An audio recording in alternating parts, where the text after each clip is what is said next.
Ethan, you know what movie just came out? Is it The Way Back starring Ben Affleck? It is The Way Back starring Ben Affleck. The sad basketball man. Yes. God, he's so sad on that basketball. He's really sad and he's drinking a lot. He's drinking a lot. I don't know if the basketball's all wet from either Jim Beam or this man's big tears. Could be either. All I know is better not be playing with that basketball. It's slippery. We recorded this episode a little bit before the release of The Way Back. So unfortunately, even though it looks like it has the potential to make the lower tier of this list, it won't be on the list for either of us. I, of course, have Future Sight as one of my chosen powers. Future Sight. Right. Not Foresight. Future Sight. So I can actually see in the future. So even though this will now... although this was recorded in the past, I actually know the entire plot of The Way Back, and that is Sad Man Basketball Boy. So that's pretty much it. I think you're so mistaken. I think he doesn't cry. I hope it's good because it's still about a sad man basketball boy. In from the same director of The Way Back is Nick Nolte in Warrior, where he gives one of the best sad performances ever. Also starring Tom Hardy. I thought that was also starring Ben Affleck, because why would you bring it up if it's not for... I don't know. We got on a tangent about The Way Back. It should have been quick. We're talking about the top 5 Ben Affleck movies. You know, I wish someone kept us on track. We wasted so much time and money. We wasted so... Yep, I'm doing it. We wasted so much time on money. If only we had an accountant. More like The Accountant. The Ben Affleck film, The Accountant. I haven't seen that many Ben Affleck films, so The Accountant made it on mine. That's it. That's all I gotta say is that David said I couldn't do movies that Ben Affleck made but did not star in.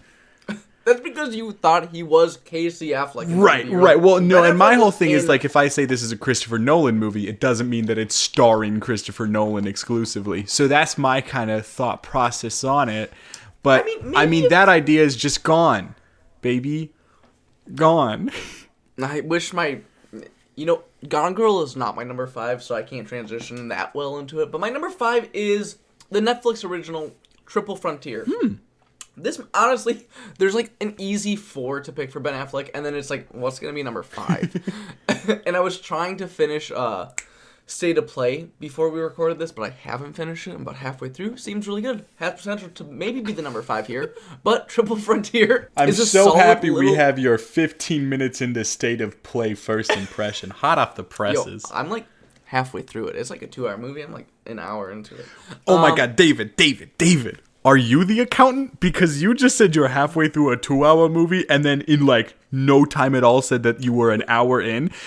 I think you might be the accountant. That math was fucking awesome. My number 4 is Jay and Silent Bob Strike Back. Wow. I'd like to, again, state I've not seen that many Ben Affleck films. And David kind of picked the topic for this one. Do you just want to, like, pre-warn us when Pearl Harbor is going to be your number 1? The rest of my Ben Affleck, it's just Elektra and Daredevil. All the way down. Jay and Silent Bob Strike Back, there are some actually really... funny and memorable things. Obviously, if you don't like Kevin Smith's sense of humor, you're not gonna like this. But I thought it was pretty fun in terms of like a road trip type movie with a lot of really, really fantastic cameos. I really like Ben Affleck's cameo in this one. It's very funny. I'd also like to warn, Good Will Hunting is not on my list because I don't remember it fully. I'm almost 100% sure I saw it, but when I was a wee lad. A wee lad. When I was a little bean Affleck, a little baby. Affleck. My number 4 is Argo. Ethan, have you seen it?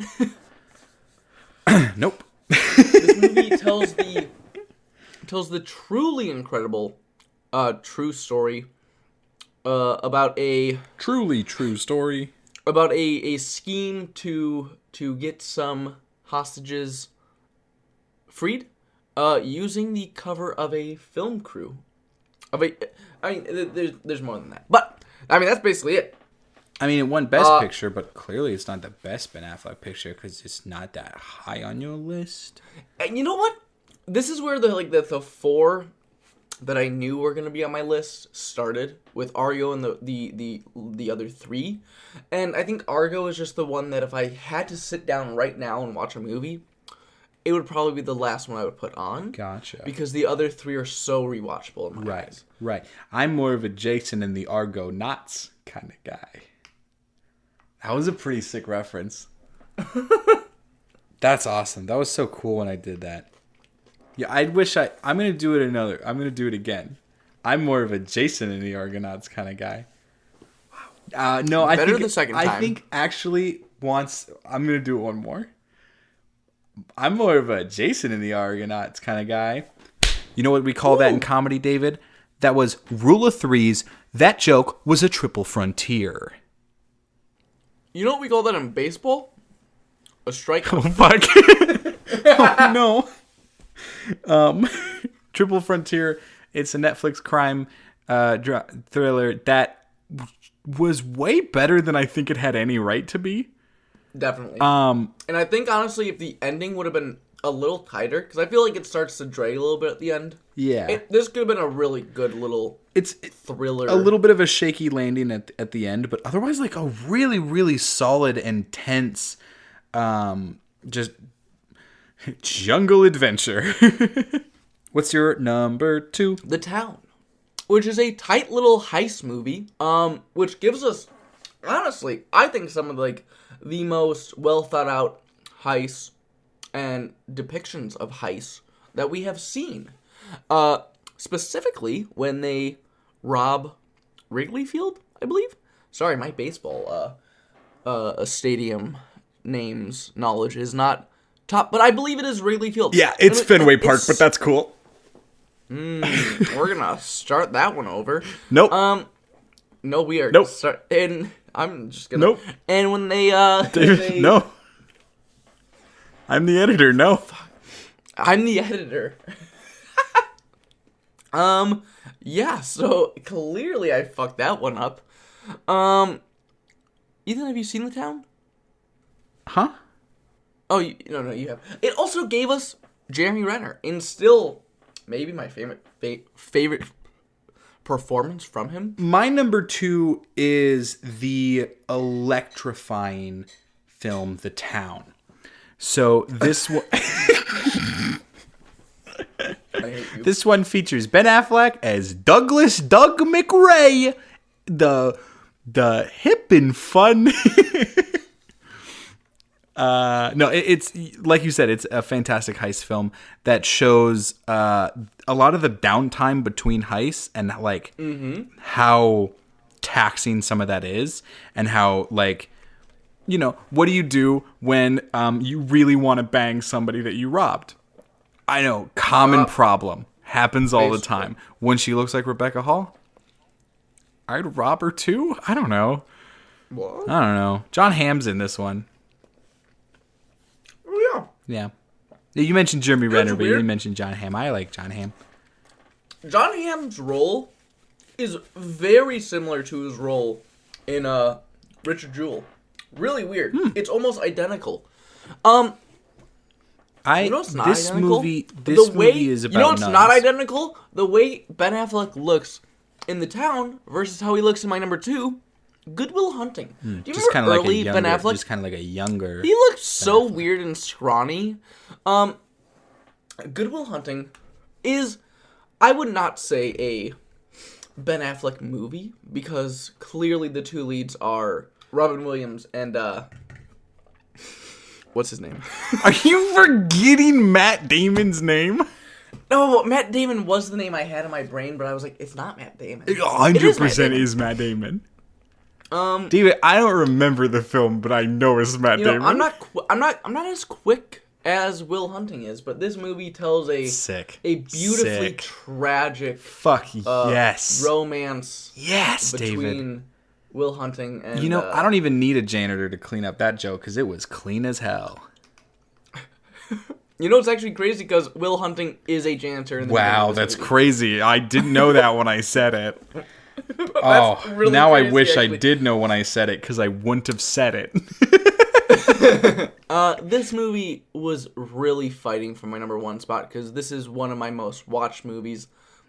I absolutely love this movie. Watching like one of these like beautiful tragedies where you see the talent that somebody possesses but doesn't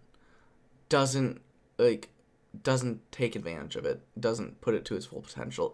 It's beautiful. Ben Affleck, in the beginning, I'm like, wow, I so know what this character is. And then by the end, he actually has like a full arc, and you're like, fuck, this dude's actually awesome, even though young Ben Affleck just looks weird to me. I don't know. What's your number one? What do you do when the person you love turns out to hate you?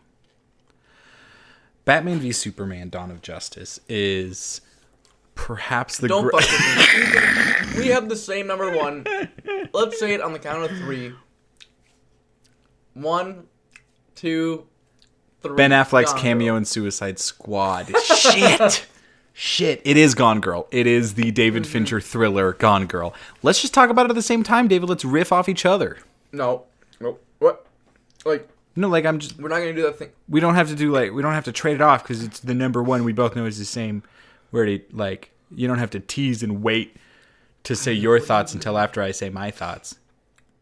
I mean, it's a fucking beautifully crafted movie from David Fincher, based off of the book, which was also extremely well put together.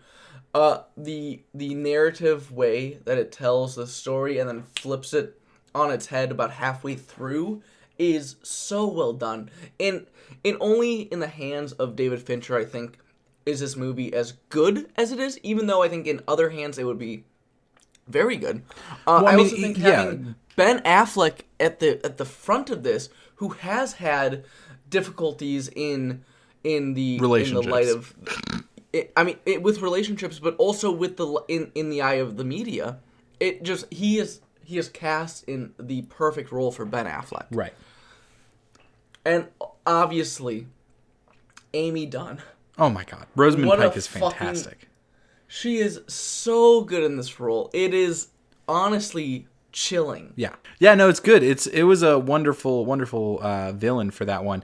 I like villains so much that I want to talk about my favorite villains from the decade in the next episode, because this one's over. We're done here. You can turn off the TV. Because you're watching us on a TV. Who the fuck's watching us on a TV? Turn off the TV. Yo, if you're watching us on a TV, turn the TV off, unsubscribe, leave us. Yeah, we don't want Never you. We actually do not want your patronage. Please leave. No, get out. We'll wait. No, go on. Yep. Shut the door behind you. No, not the fucking bedroom door. Leave the house, too. Yeah, no, like the country, actually. I want you gone, baby. Gone! And that's that. We could just end there. You can just, like, cut whenever.